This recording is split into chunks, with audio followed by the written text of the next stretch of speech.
pour beaucoup de collaborateurs en cabinet, la période de confinement constitue une période de travail aussi intense que d'ordinaire, les mémorialistes y avaient presque vu le bon moment d'avancer leurs notices et la rédaction du mémoire. Mais devant la masse de choses à faire chaque jour, voilà encore un projet qui va passer au second plan. Mais pourquoi ces chantiers importants qui parfois nous tiennent très à cœur prennent tant de temps à voir le jour ? Cela s'explique par la loi de Parkinson. Plus on a de temps pour réaliser une tâche, plus cette tâche prendra du temps. C'est le cas du mémoire, comme de nombreux projets pour lesquels nous nous laissons 1 à 2 ans. Et nous pouvons remarquer dans nos quotidiens notre tendance à effectuer en premier les dernières tâches demandées, comme si elles nous paraissaient urgentes. Elles sont souvent moins importantes qu'on ne pense et nous leur donnons un caractère faussement urgent.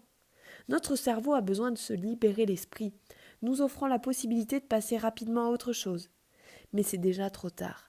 De nouveaux travaux se greffent, nous laissant un peu plus sombrer dans l'hyperactivité. Cette hyperactivité que nous créons est caractéristique de ce qu'on appelle le stress de fuite, ce qui se traduit dans la réalité par le fameux « je n'ai pas le temps matériellement de m'y consacrer ».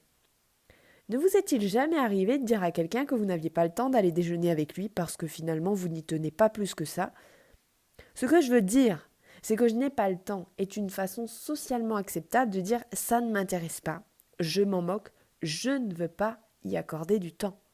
S'agissant du mémoire, il y a vraiment un intérêt. Alors je n'ai pas le temps parce que j'ai préféré faire une multitude de choses avant de m'y atteler, c'est la peur de l'échec. Pour nous recentrer sur nos objectifs en gardant la maîtrise du flot quotidien de tâches à effectuer, je vous propose de fixer 2 à 3 créneaux de 45 minutes dans la semaine qui sont consacrés exclusivement à l'avancement de vos projets. De préférence à différents moments, par exemple le lundi soir, le mercredi matin et le vendredi en début d'après-midi. Je vous incite également à réserver des plages horaires consacrées aux imprévus, de sorte que ce ne soient pas vos créneaux projets qui en pâtissent.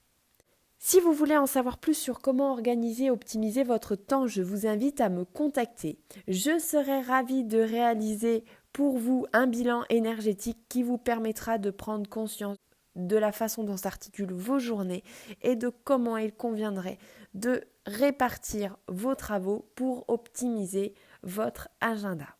Les 3 premières personnes à me contacter se verront offrir leur bilan énergétique.